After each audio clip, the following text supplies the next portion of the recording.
좋은 아침입니다. 하나님과 말씀과 오늘 다시 시작. 안녕하세요. 김배강 목사입니다. 오늘 함께 묵상할 말씀은 신명기 6장입니다. 중심 구절은 신명기 6장 4에서 5절입니다. 이스라엘아 들으라. 우리 하나님 여호와는 오직 유일한 여호와시니 너는 마음을 다하고 뜻을 다하고 힘을 다하여 내 하나님 여호와를 사랑하라. 아멘. 쉐마라는 히브리어를 한 번쯤 들어보신 분들이 많을 것이라 생각됩니다. 이 쉐마라는 이름으로 주일학교 교육이라든지 성경을 가르치는 프로그램들이 많기 때문에 뜻을 잘 모르셔도 한 번쯤은 들어보지 않으셨을까 싶은데요. 자, 그렇다면 이 쉐마의 뜻은 무엇이고 대체 어디서 유래한 말일까요? 그에 대한 답이 오늘 저희가 나눌 신명기 6장에 있습니다. 쉐마는 이스라엘아 들으라 라는 뜻입니다. 신명기 6장 4절에 등장하는 이 쉐마는 이스라엘 백성들이 그의 자녀들에게 가르쳤던 하나님에 대한 교육 내용을 뜻합니다. 이에 관련된 내용이 6장의 중심을 이루고 있는 것입니다. 그렇다면 이 쉐마의 중심 내용은 무엇일까요? 그 내용은 4절에서 5절까지의 말씀에 잘 나타나 있습니다. 이스라엘아 들으라. 우리 하나님 여호와는 오직 유일한 여호와이시니 너는 마음을 다하고 뜻을 다하고 힘을 다하여 내 하나님 여호와를 사랑하라. 아멘. 오직 여호와만이 유일한 신이시며 내 하나님 여호와를 마음과 뜻과 힘을 다해 사랑하는 것, 이것이 쉐마의 중심 내용입니다.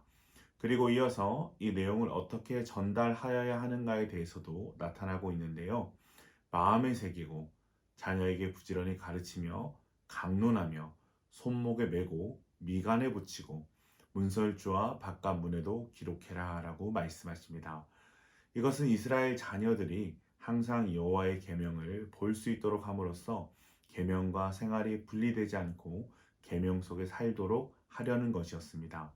하나님은 이스라엘 백성들이 대대손손 하나님의 마음을 알고 하나님의 품 안에서 살아가기를 바라신 것입니다. 그래서 선언적인 의미로 쉐마 교육이 이스라엘에 반드시 있어야 함을 강조하신 것입니다. 그리고 나서 10절부터 19절까지 등장하는 주제가 있습니다. 바로 잊지 마라 라는 것입니다. 이스라엘은 이제 가나안 땅에 들어가서 풍요를 누릴 것입니다. 성과 집과 우물을 얻고 포도나무와 감람나무를 얻었을 때 이스라엘은 이 모든 것을 허락하신 여호와를 잊지 말아야 합니다. 만약 이스라엘이 여호와를 잊고 다른 신을 섬기면 질투하시는 하나님께서 이스라엘을 멸하실 것을 말씀하십니다. 그렇게 이스라엘은 여호와를 시험하지 말고 여호와의 법을 잘 지켜야 합니다. 마지막 단락인 20절에서 25절에서 모세의 가르침은 다시 교육의 현장으로 돌아옵니다.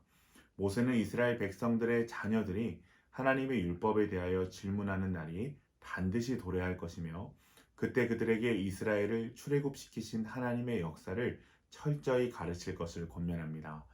여호와 하나님께서 이스라엘 선조들의 목전에서 당시 세계 최강국 애굽의 바로와 그 백성들에게 베푼 위대한 구원의 역사를 가르치고 자녀들로 하여금 여호와의 율법을 지켜 행함으로 복을 받는 삶을 살도록 할 것을 권면하고 있습니다.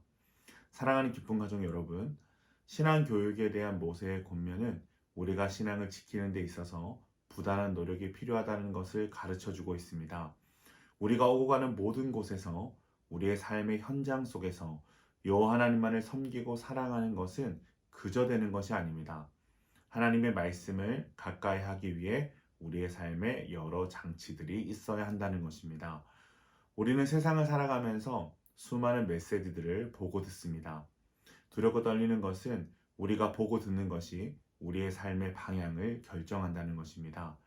그렇게 성도된 우리의 삶이 세상적인 지식이나 풍조에 의해 결정되지 않고 오직 하나님의 말씀에 따라 행하여지기 위해서는 최선을 다해 하나님의 말씀을 가까이 하고 묵상하는 몸부림이 필요한 것입니다.